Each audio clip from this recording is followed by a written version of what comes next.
이재명 정권의 폭주는 어디까지 갈 것인가? 집권한 지 8개월 만에 이재명 정권은 국정 안정과 국가 발전에 진력하기는커녕 안팎으로 파행과 위기를 자초하고 있다. 이 정권은 입법권, 행정권, 사법권에 이어 언론까지 장악하고서 자신들의 범죄는 덮어 감추고 야당과 국민의 흥결이라면 끝까지 추궁하면서 각종 악법을 쏟아내어 기업과 국민을 옥죄고 있다.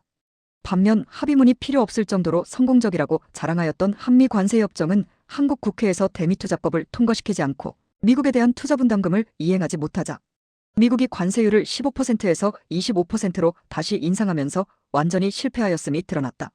더구나 미국이 중국을 상대로 운명을 건 패권전쟁을 벌이고 있는 현 상황에서 이 정권이 보여주는 친중 행보는 굳건하였던 한미동맹마저 이미 심각하게 금이 간 상태임을 보여주고 있다. 이에 우리 사회정의를 바라는 전국교수 모임 정교모는 이재명 정권이 벌이고 있는 국정운영의 폭주가 과연 어디로 가고 있는지를 다음과 같이 비판한다. 첫째, 이 정권은 특검법으로 무작정 내란몰이를 밀어붙이고 있다. 이 정권은 출범하자마자 곧바로 소위 3특검법을 통과시키고 특검이라는 무소불위의 칼날을 마구잡이로 휘둘러 수사하고 기소하였다. 특히 윤석열 대통령에 대해서는 수사방해죄라는 황당한 올가미로 5년형의 1심 선고를 만들어냈고 이른바 내란수괴죄로는 사형을 구형하고서 1심 선고를 기다리고 있다. 또 내란협조죄라는 혐의로 한덕수 전 총리에게는 무려 23년을 선고하였다. 내란죄가 확정되지도 않은 상황에서 내란협조죄를 선고한 이 판결은 어불성설이라 할 것이다. 이러한 과도한 구형과 선고는 미리 설정된 내란으로 몰고 가기 위한 것이다. 대통령의 비상계엄은 헌법 제77조에 나오는 국군 통수권자의 고유권 아님에도 이를 불법이라며 탄핵하였고 수사권도 없는 공수처가 몰아붙인 내란 수사를 1심 법원은 합법으로 인정하고 있다. 더구나 내란의 근거인 곽종근과 홍장원의 증언이 모두 거짓으로 백일하에 밝혀졌음에도 재판을 계속하는 것은 22.3 비상계엄이 내란이 아니라는 것이 드러나면 이재명 정권의 정당성이 사라지기 때문이다. 이 내란몰이가 얼마나 엉터리인지는 최근 개봉된 전환길 제작 이영돈 감독의 다큐멘터리 12.3 그날 조작된 내란 감춰진 진실에서 확실하게 보여주고 있다. 우리는 이 정권의 사악하고 불순한 목적의 내란몰이를 막을 수 있는 것이 오로지 사법부의 법치주의의 신념과 사회정의의 투철한 의지뿐이라고 생각한다. 사법부의 이런 신념과 정의감이 여기서 무너진다면 대한민국은 이대로 종말을 맞이할 수밖에 없을 것이다. 둘째, 이 정권은 언론 장악과 함께 우리 국민의 표현의 자유를 박탈하려 한다. 가짜뉴스의 근절과 언론개혁이라는 명분으로 작년 말 국회를 통과한 정보통신망법과 언론중재법은 7월 5일 시행을 앞두고 있다. 정보통신망법은 허위 조작된 정보를 막는다는 명분으로 유튜브와 SNS 등에서 국민의 입을 틀어막고자 만든 것이다. 이는 국민의 권익을 보호하는 것이 아니라 국가가 국민을 무제한적으로 통제하기 위한 것이다. 언론중재법은 조작된 정보에 대한 징벌적 배상을 청구한다는 법으로 언론사가 사실관계를 밝히지 못하면 손해액의 5배, 최고 10억 원을 배상해야 한다는 것이다. 이 경우 허위 사실로 고소고발이 난무하게 될 것이고 국가가 그 결정권을 가짐으로써 결국 완벽한 언론 통제의 수단을 얻게 되는 것이다. 이런 법들이 시행되면 언론의 자유로운 보도는 더욱 억압되고 개인의 표현 자유 역시 박탈되면서 결국 국가가 허락해주는 뉴스만 볼 수 있게 된다. 이처럼 정보가 통제되는 사회는 바로 전체주의 독재국가 그 자체이다. 셋째, 이 정권은 헌법이 보장하는 종교의 자유를 심각하게 침해하고 있다. 신천지와 통일교에 대한 압수수색에 뒤이어 기독교 목사에 대한 체포가 연이어 이어지고 있다. 이와 함께 국회에서는 포괄적 차별금지법과 종교단체 해산법을 발의되고 있다. 포괄적 차별금지법은 모든 생활 영역에서 합리적 이유 없이 차별을 금지한다고 하지만 여기에 동성결혼 등 비정상적 성적 지향과 전도된 성별 정체성을 포함하고 있다. 만약 미국과 유럽의 사회를 망가뜨린 악법을 이 정권이 통과시킨다면 이를 어떻게 이해해야 하는가?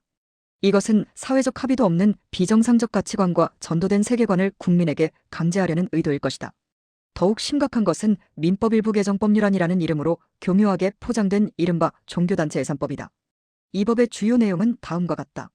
첫째, 정교분리의 원칙을 내세우면서 공직선거법 위반 등 공익을 현저히 해야 한다고 판단할 때 공권력이 개입할 수 있다는 것이다. 정교분리의 원칙은 정부가 특정 종교단체에 대하여 영향력을 행사하지 말라는 원칙이지 종교단체가 정치에 관여하지 말라는 원칙이 아니다. 둘째, 공무원이 의심할 만한 일이 있으면 교회에 들어가 영장 없이 조사할 수 있다는 것이다. 이는 사법부의 판단이 아닌 행정부의 결정에 의해 가능하게 함으로써 사법권의 남용은 물론 이른바 적법 절차를 무너뜨리는 것이다. 셋째, 종교단체의 설립이 취소되면 자녀 재산이 국고로 귀속한다는 것이다. 이것은 그야말로 재상권의 약탈이다. 이처럼 이 정권은 헌법에 보장된 종교의 자유, 표현의 자유를 침해하려고 하고 비판적인 종교단체를 해체하려고 한다. 이러한 자유를 제한하는 사회는 더 이상 자유민주주의 사회가 아닌 독재국가임을 선포하는 것이다. 넷째, 이 정권은 기업의 활동을 옥죄고 국민들의 재산권을 제한하려고 한다. 이 정권은 법인세와 최저임금의 인상과 함께 노란봉투법과 중대재해처벌법의 제정과 상법의 개정으로 기업의 활동을 옥죄고 있다. 특히 노란봉투법이 시행되는 3월 10일 이후에는 노사분규의 폭증으로 과연 기업들이 정상적으로 운영될 수 있을지 의문이다. 더구나 이 정권의 전폭적인 지원을 받는 강성 노조로 인해 해외로 이전하는 기업이 늘어나고 기업의 국내 투자는 거의 사라지고 있는 것이 현실이다. 이런 상태에서 돈을 무작정 살포하는 포퓰리즘과 국민연금의 투입으로 인해 국내 주식 지수가 5천 이상 올라간 것은 기초도 없이 세운 건물과 같은 것이다. 이 정권의 이러한 정책은 오히려 노동자의 일자리를 없앨 뿐 아니라 우리나라 경제에도 치명적일 수밖에 없다.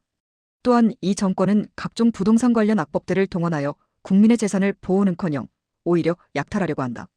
작년 10월 16일 서울 전역과 경기도 12개 지역을 조정지역으로 지정하면서 토지거래허가제까지 시행하였고 금년 5월 9일까지 유보되었던 다주택자에 대한 양도세 중과 유예도 더 이상 연장하지 않는다고 한다. 더구나 1주택자를 포함하여 모든 주택에 대한 보유세를 대폭 인상하여 국민의 조세 부담을 높이려고 한다. 이러한 부동산 정책은 국민의 거주 이전의 자유와 재산권을 제한하는 사회주의 제도의 핵심이다.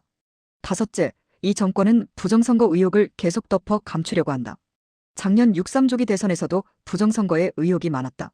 이재명 후보는 당일 투표에서 크게 뒤지고도 온갖 문제가 지적되는 사전투표에서 압도적인 차이를 내면서 승리할 수 있었다. 이 선거에 대한 부정선거 의혹은 당시 선거 과정을 지켜본 미국의 국제선거감시단에 의해 제기되었고 부정선거 보고서가 만들어져 미국 의회에 보고된 바가 있다.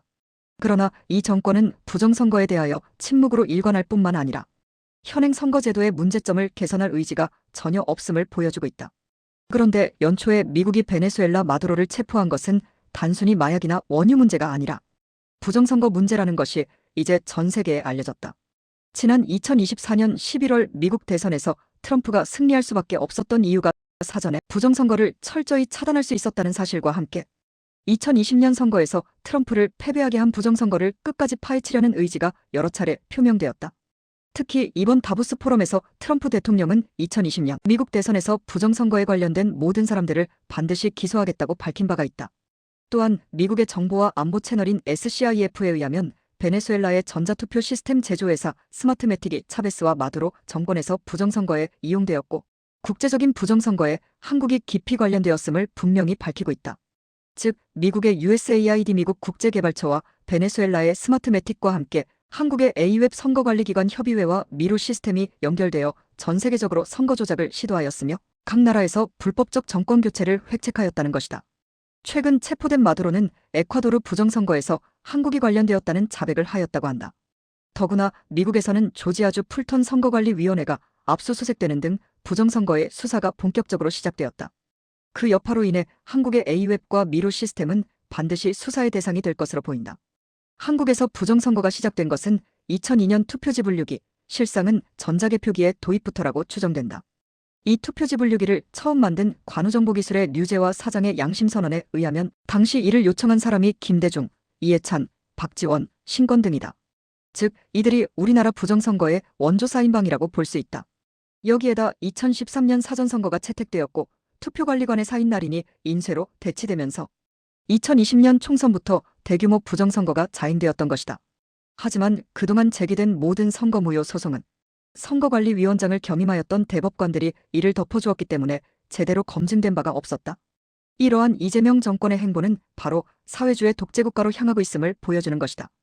이 정권의 이러한 폭주를 막아설 야당은 힘과 의지가 부족하고 사실을 보도해야 하는 언론은 외면하고 있으며 이를 견제할 사법부도 거의 무너진 상태이기에 바로잡을 방안이 전혀 보이지 않는 상태이다.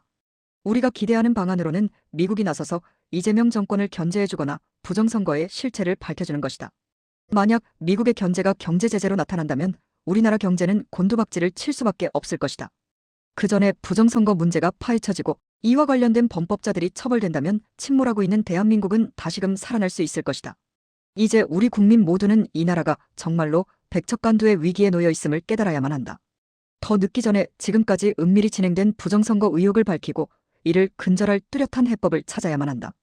다가올 6.3 지방선거 이전에 망국적 조작 범죄를 막을 수 있는 선거제도의 개혁이 이루어져야 한다. 이 개혁의 요체는 사실상의 전자투개표 체제인 사전투표제를 전면 폐지하고 투표소 수개표제의 도입이다. 2009년 독일 연방헌법재판소는 민주공화국에서 선거는 평범한 시민이 직관으로 감시하고 검증하지 못할 수도 있는 그 어떤 장치, 전자장치의 도입도 위헌이다라고 판시했다. 한국의 선거 부정에 대한 많은 주권자 국민의 의혹과 불신의 원천은 전자적 통합선거인 명부와 투표지 분류기를 사용하는 전자적 사전투표제에 있다. 사전투표제를 폐지하고 투표소 수개표를 도입하는 것만이 선거 무결성, 일렉션 인티그리티를 보장하고 선거민주주의의 공명성을 확보하여 국민의 주권적 권리가 보장되고 발양되어야 대한민국의 통합과 발전을 기약할 수 있다. 선거관리위원회, 사법부, 대통령과 국회, 제도권 언론은 더 이상 많은 주권자 국민의 정당하고 본원적 요구를 묵살하거나 호도하지 말아야 한다. 2026년 2월 5일 사회정의를 바라는 전국교수 모임 정교모